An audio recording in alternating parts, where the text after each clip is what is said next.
হেই বন্ধুরা, কেমন আছো তোমরা? আমাদের আজকের গল্পটা ড্যানবি নামের এই অলস আর হাবাগোবা টাইপের স্কুল পড়ুয়া মেয়েটাকে নিয়ে। আর কিছুদিন পরেই সে স্কুল জীবন শেষ করে ভার্সিটিতে ভর্তি পরীক্ষা দেবে। তবে সে ম্যাথে কিন্তু অনেক বেশি কাঁচা ছিল। মানে যখনই সে ম্যাথ করার ট্রাই করতো তখনই তার ঘুম চলে আসতো। এমনকি মাঝে মধ্যে যখন স্কুলে ম্যাথ করানো হতো তখন সে ক্লাসের মধ্যেই ঘুমিয়ে পড়তো। আর একদিন ম্যাথ টিচার তার উপর অনেক রেগে গিয়ে তাকে ডেকে বোর্ডে একটা অঙ্ক করতে দেয়। তবে যখন সে অঙ্ক করার ট্রাই করছিল তখন অঙ্ক করার বদলে বারবার সে ঘুমিয়ে পড়তে থাকে। আর এটা দেখে ম্যাথ টিচার তাকে সবার সামনে অনেক অপমান করে। তো এরপরে বাসায় ব্যাক করে ড্যানবি টিভিতে গান ছেড়ে তার মোবাইল স্ক্রল করা শুরু করে। তবে কিছুক্ষণ গান শোনার পরে তার মা এসে বলে, যেমন তুমি গান মনে রাখতে পারো তেমন যদি তুমি পড়ালেখা মনে রাখতে পারতে তাহলে আজকে তোমার এই অবস্থা হতো না। তুমি একেবারে তোমার বাবার মতোই হয়েছো, একেবারে অকর্মার ঢেকি। তবে ড্যানবির মাও তাকে কিছুক্ষণ বকাবকি করার পরেই নিজেই টিভিতে সিরিয়াল দেখা শুরু করে। কিন্তু ড্যানবি তার মায়ের সিরিয়াল দেখা একেবারেই পছন্দ করতো না। এজন্য সে রুম থেকে বেরিয়ে তার বন্ধুকে কল দিয়ে তার সঙ্গে মিট করতে চলে আসে। তবে তার বন্ধুও তাকে জ্ঞান দিয়ে বলে যে এটা হচ্ছে ভার্সিটিতে ভর্তি হওয়ার তোমার শেষ সুযোগ। যদি এইবারও তুমি ফেল করো তাহলে তোমার জীবন শেষ। কিন্তু সামান্য একটা পরীক্ষার মাধ্যমে এভাবে একজন মানুষের ভাগ্য নির্ধারণ ড্যানবির একেবারেই পছন্দ না। তো যাই হোক, পরদিন ঘুম থেকে ওঠার পরেই ড্যানবি দৌড়ে স্কুলের দিকে যাওয়া শুরু করে, কারণ আজকেই ছিল সেই এক্সাম যেটাতে পাশ করে সে ভার্সিটিতে ভর্তি হতে পারবে। তবে যাওয়ার আগে ড্যানবির মা তাকে থামিয়ে বলে যে যদি তুমি ভালো করে পরীক্ষা দাও তাহলে অবশ্যই তুমি ভালো একটা ভার্সিটিতে চান্স পেয়ে যাবে। সো এটা নিয়ে টেনশন করার কিচ্ছু নেই। তবে ড্যানবি সবচেয়ে বেশি চিন্তা করছিল ম্যাথ নিয়ে। সে চিন্তা করছিল সে ম্যাথে পাশ করতে পারবে কিনা।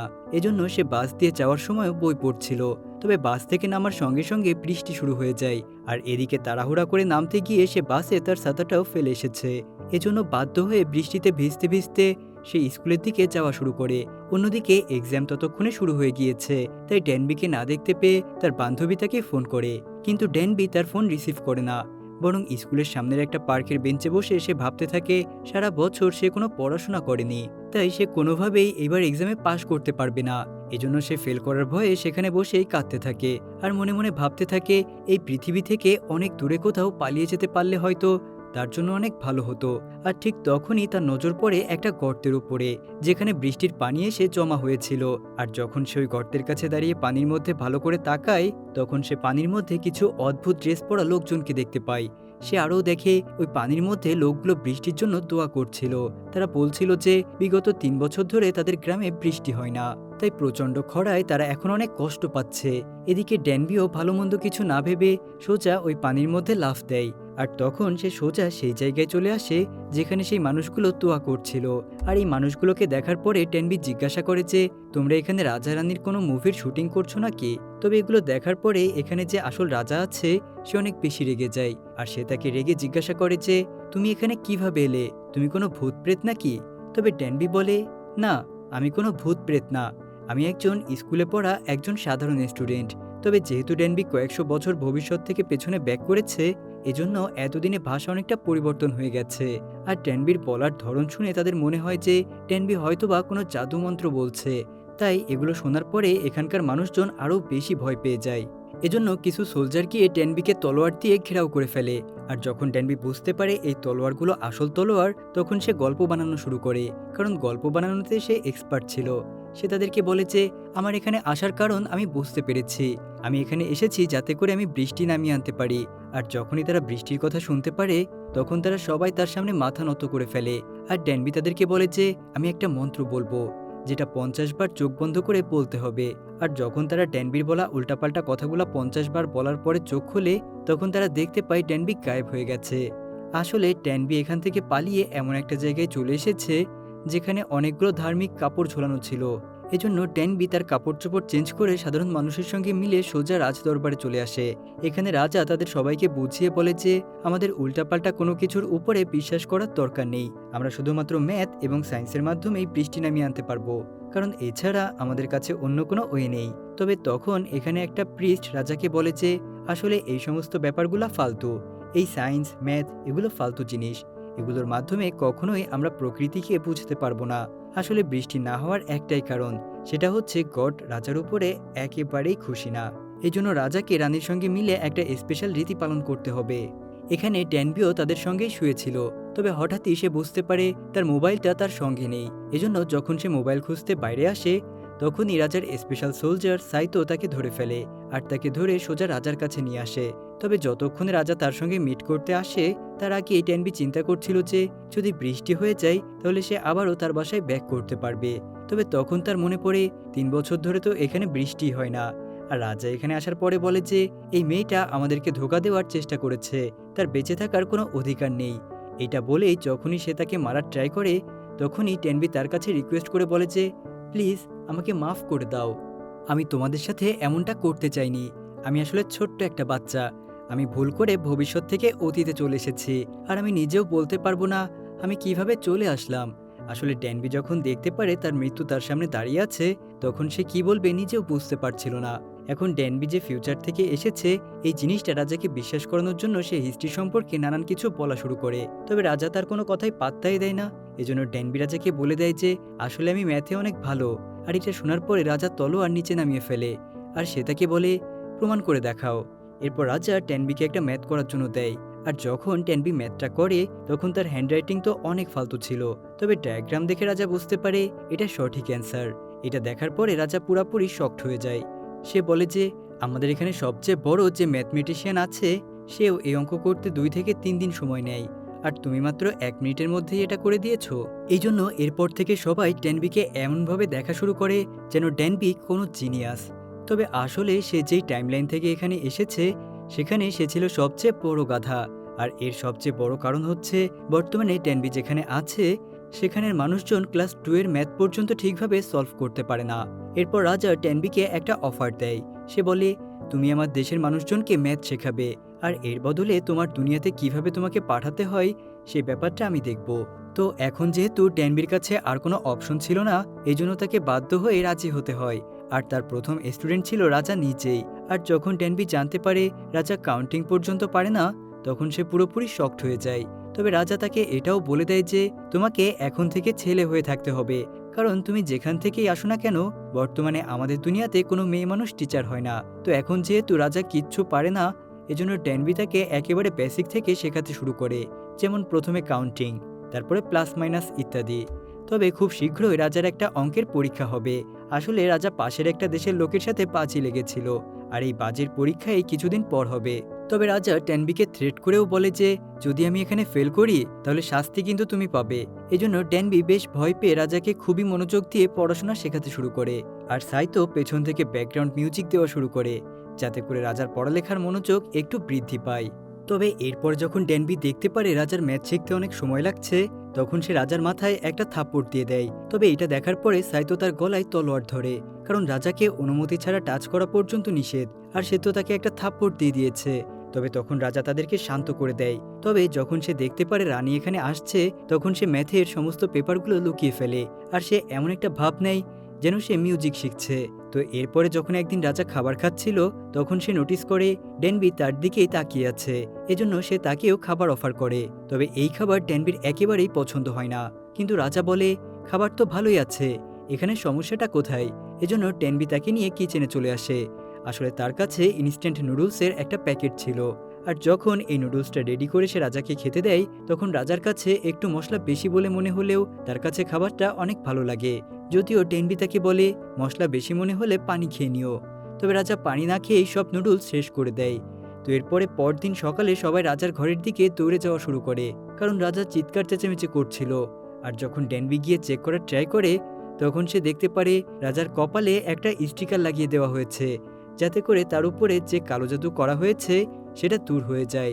তবে ড্যানবি তার স্টিকারটা সরিয়ে তাকে বুঝিয়ে বলে যে আসলে আপনার একটু পেট খারাপ হয়েছে, আপনি যেহেতু বেশি মশলাযুক্ত খাবার খেয়েছেন আর এটা খেয়ে আপনার অভ্যাস নেই, এই জন্যই আপনার সামান্য পেট খারাপ হয়েছে। আসলে আপনার স্টোমাকে একটু সমস্যা হয়েছে, যেটা কিনা 2-1 দিন পরেই ঠিক হয়ে যাবে। আপনার উপরে কেউ কালো জাদু করেনি। তবে তখন রাজা তাকে জিজ্ঞাসা করে যে স্টোমাক কি। তখন ড্যানবি তার শরীরের অঙ্গ প্রত্যঙ্গ সম্পর্কে জ্ঞান দেওয়া শুরু করে, আর এরপর সে রাজাকে হার্টবিটের শব্দ শোনানোর ট্রাই করে। তবে রাজা কিছু ফিল করতে পারছিল না। এজন্য ড্যানবি তাকে বলে যে যদি আপনি কখনো প্রেমে পড়ে যান, তখন আপনার হার্টবিট একটু জোরে বিট করবে, তখন আপনি ঠিক শব্দটাকেই শুনতে পারবেন। আসলে সেই সময়ের মানুষের তুলনায় ড্যানবির কাছে অনেক বেশি জ্ঞান ছিল, যেই জন্য রাজাও অনেকটা ইমপ্রেস হয়ে যায়।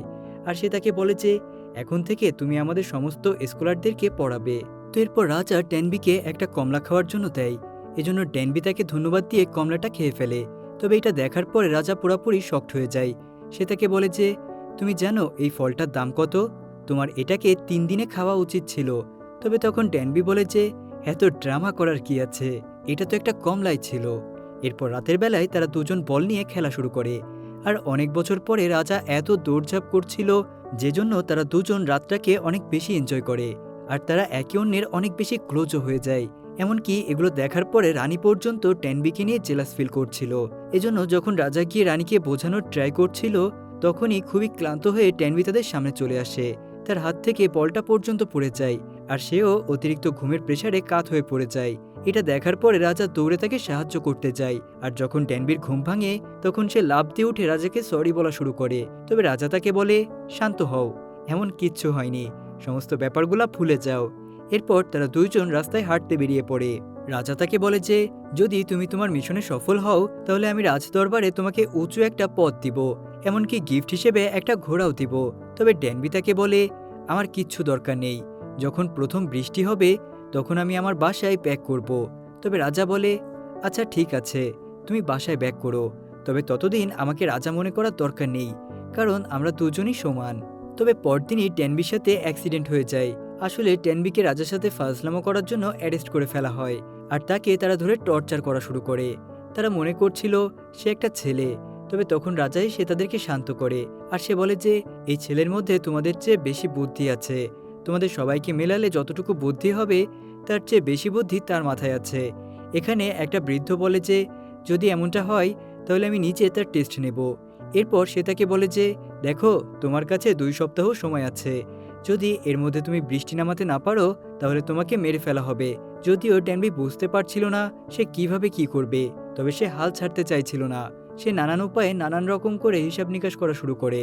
আসলে সে বাতাসের মধ্যে পানির পরিমাপ হিসাব করে বের করে যে কবে বৃষ্টি হবে, আর সে সেই জিনিসটা ক্যালকুলেট করার ট্রাই করছিল। আর যখন সে ভালো করে ক্যালকুলেট করে, তখন সে দেখতে পারে যে বাতাসে যথেষ্ট পানি রয়েছে, যার মানে খুব শীঘ্রই বৃষ্টি হতে পারে। আর সত্যি সত্যি কিছুদিন পরে বৃষ্টি শুরু হয়ে যায়। আর এই বৃষ্টির মধ্যেই ট্যানবি ঠিক তেমন একটা গর্ত পেয়ে যায়, যেই গর্তের মাধ্যমে সে এই দুনিয়াতে এসেছিল। সে চাইলে তার পৃথিবীতে ব্যাক করতে পারত, তবে এখন সে রাজার কাজ সম্পন্ন না করে এখান থেকে ব্যাক করতে চায় না।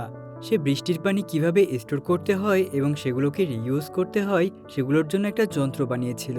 আর এদিকে রাজার মনে পড়ে যে প্রথম বৃষ্টিতে ট্যানবি তো চলে যাবে, এজন্য সে ট্যানবির ঘরের দিকে দৌড়ে চলে আসে। তবে এখানে সে দেখতে পারে ট্যানবি একটা কোনায় বসে কান্না করছিল। আর ট্যানবির কঠোর পরিশ্রম দেখার পরে রাজা তার উপর ইমপ্রেস হয়ে যায়, আর সে তার হাতটা তার বুকে এনে লাগায়। আর ট্যানবি বুঝতে পারে রাজার হার্ট অনেক জোরে জোরে বিট করছিল, যার মানে হচ্ছে রাজা ট্যানবিকে ভালোবাসতে শুরু করে দিয়েছিল। এদিকে প্রিস্ট সাইতোকে ডেকে নিয়ে ট্যানবিকে মেরে ফেলার জন্য বলে। সে বলে, হয়তোবা সে ভবিষ্যৎ থেকে এসেছে আর সে আমাদের ক্ষতি করতে পারে।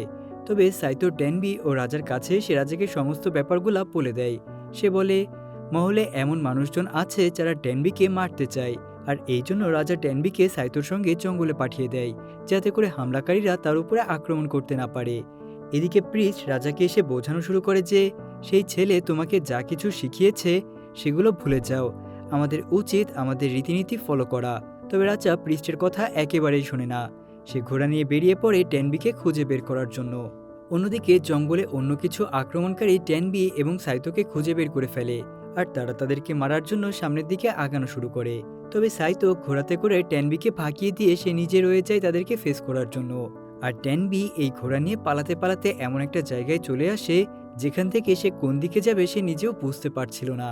আর তখনই তার রাজার কথা মনে পড়ে যায়। রাজা তাকে একবার বলেছিল যে আসলে সূর্য সেই দিক থেকেই বের হয় যেই দিকে তোমার যাওয়া উচিত। আর এই জন্য সে সূর্যের আলোকে ফলো করতে করতে সোজা এমন একটা জায়গায় চলে আসে যেখানে রাজা অলরেডি তার জন্য ওয়েট করছিল। এরপর সেদিন রাতের বেলায় তারা খুবই গোপন একটা জায়গায় গিয়ে বসে তারা দেখা শুরু করে। এখানে ট্যানবি তাকে বলে যে ভবিষ্যতে আমরা কয়েকটা তারা কমই দেখতে পারি। তবে রাজা কথাটাকে ঘুরিয়ে দিয়ে তাকে বলে যে, আমি তোমাকে পছন্দ করা শুরু করে দিয়েছি। আসলে আমি এমন একটা ভাষা বানাতে চাই যেই ভাষার মাধ্যমে সবাই পড়ালেখা করতে পারবে। আর তখন ট্যানবির কিছু একটা মনে পড়ে যায়। এজন্য সে পকেট থেকে একটা কোরিয়ান নোট বের করে। সে বুঝতে পারে ভবিষ্যতে কোরিয়ার নোটে তার ছবি ছাপানো হবে, যার মানে হয়তোবা রাজা এমন কিছু একটা করবে যেটার মাধ্যমে সে দেশের অনেক উপকার করবে। যাই হোক, এরপর পরদিন সকালবেলা যখন ড্যানবি ঘুম থেকে ওঠে, তখন সে দেখতে পারে কিছু মহিলারা এসে তাকে রানীর মতো করে সাজানো শুরু করেছে। ড্যানবি বুঝতেই পারছিল না তার সাথে কি হচ্ছে এবং তাকে সাজিয়ে কি করা হবে। তো পরে আমরা জানতে পারি আসলে এই কাজগুলো রাজার মায়ের নির্দেশে করা হচ্ছিল, কারণ সে ড্যানবিকে রাজার সঙ্গে দেখে ফেলেছে। আর তখন তাদের নিয়ম ছিল রাজা রানীর পাশাপাশি আরও কয়েকজন মহিলাকে চাইলে রাজমহলে রাখতে পারবে। এই জন্য পরবর্তীতে ড্যানবি জানতে পারে যে আসলে রাজার সঙ্গে গুলুগুলু করার জন্যই ড্যানবিকে সাজানো হচ্ছে, কারণ একবার যদি তারা এটা করে ফেলে তাহলে সে হয়ে যাবে রাজার প্রথম গার্লফ্রেন্ড। তবে এটা শোনার পর ড্যানবি এই পাগলগুলো থেকে বাঁচার জন্য সেখান থেকে দৌড়ে পালিয়ে যায়। আর যখন একটা দাসী গিয়ে রাজাকে বলে ড্যানবি পালিয়ে গেছে, তখন রাজা অনেক বেশি রেগে তাকে খোঁজা শুরু করে। আর যখন ফাইনালি সে তাকে পেয়ে যায়, তখন সে তার হাত ধরে জোর করে তাকে তার বেডরুমে নিয়ে আসে। তবে এখানে ড্যানবি তাকে বলে যে তুমি তো আমাকে বলেছিলে আমরা দুজন ফ্রেন্ড, আর আমার সাথে জোর জবরদস্তি করার ট্রাই করবে না, আমার বয়স কিন্তু অনেক কম। কিন্তু রাজা তাকে বলে তোমার বয়স যথেষ্ট হয়েছে এবং আমি তোমার সাথে জোর করার ট্রাই করব না। আসলে এই কাজগুলো আমার মায়ের অর্ডারে করা হচ্ছে, এখানে আমার কোনো হাত নেই। তবে আমাদেরকে বাধ্যতামূলক এখানেই থাকতে হবে, কারণ আশেপাশের সবাই এই ঘরের দিকে নজর রাখছে। এরপর পরদিন সকালে ড্যানবি মিউজিশিয়ানের সাথে কথা বলা শুরু করে। আর সে ড্যানবিকে জিজ্ঞাসা করে যে তোমার কি এখনও তোমার দেশে ব্যাক করার ইচ্ছে আছে? তবে ড্যানবি কোনো উত্তর দিতে পারছিল না, সে গভীর চিন্তার মধ্যে পড়ে গিয়েছিল। এরপর রাতের বেলায় ড্যানবি দিন এবং মাস গণনা করার একটা মেশিন দেখতে পারে, যেটা বানাতে সেও তাদেরকে হেল্প করেছিল। আর এটার মাধ্যমে তারা সঠিকভাবে দিন এবং মাস গণনা করতে পারবে। তবে এরপরে রাজা ড্যানবিকে একটা স্পেশাল জিনিস দেখাতে নিয়ে আসে, যেটা নিয়ে সে অনেকদিন ধরে কাজ করছিল। আসলে এখানে এসে ড্যানবি দেখতে পারে যে রাজা কিছু স্পেশাল লেটার বানিয়েছিল, যেগুলো সাধারণ মানুষের জন্য বুঝতে অনেক বেশি সহজ ছিল। আর এই সমস্ত ব্যাপারগুলোর জন্য সে ড্যানবিকে ধন্যবাদ দেয়। সে বলে যে যদি তুমি না থাকতে তাহলে এই কাজগুলো আমি কোনোদিনও করতে পারতাম না, সো এখানে তোমার অনেক বড় একটা ভূমিকা রয়েছে। এরপর সে তাকে রুমের মাঝখানে নিয়ে আসে আর একটা চেয়ারে বসিয়ে তার চুলের মধ্যে শাহী পিন লাগিয়ে দেয়। আসলে তাদের মান্যতা ছিল যখন রাজা কারো চুলের মধ্যে শাহী পিন লাগিয়ে দেয়, তখন সেই মেয়ে রাজার সঙ্গেই বিয়ে হয়ে যায়। এরপর রাজা ড্যানবিকে জিজ্ঞাসা করে যে তুমি কি সারা জীবন আমার সঙ্গে এখানেই থাকতে চাইবে? তবে ড্যানবি তাকে সরাসরি না করে দেয়। সে বলে আমি নিজের কাছে প্রমিস করেছি পরবর্তী বৃষ্টি হলে আমি আমার পৃথিবীতে ব্যাক করব, কারণ আমি আমার মায়ের কাছে যেতে চাই। আমার মা আমাকে ছাড়া কোনোভাবেই থাকতে পারবে না।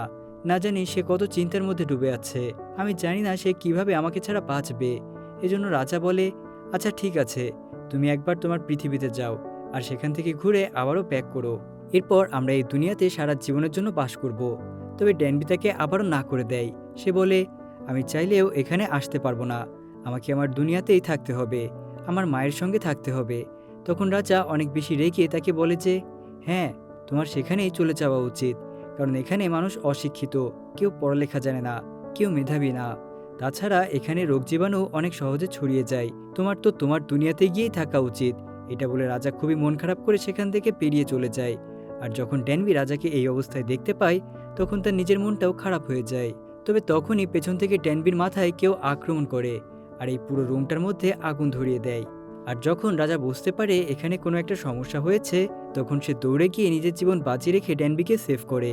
তো এবারে পরদিন সকালে রাজা সমস্ত দোষ পৃষ্ঠের উপর দিয়ে বলে যে কালকে তুমি সেই ঘরে আগুন লাগিয়েছিলে আর ড্যানবিকে মারার ট্রাই করেছিলে, তাই না? কিন্তু প্রিস্ট সরাসরি না করে দেয়।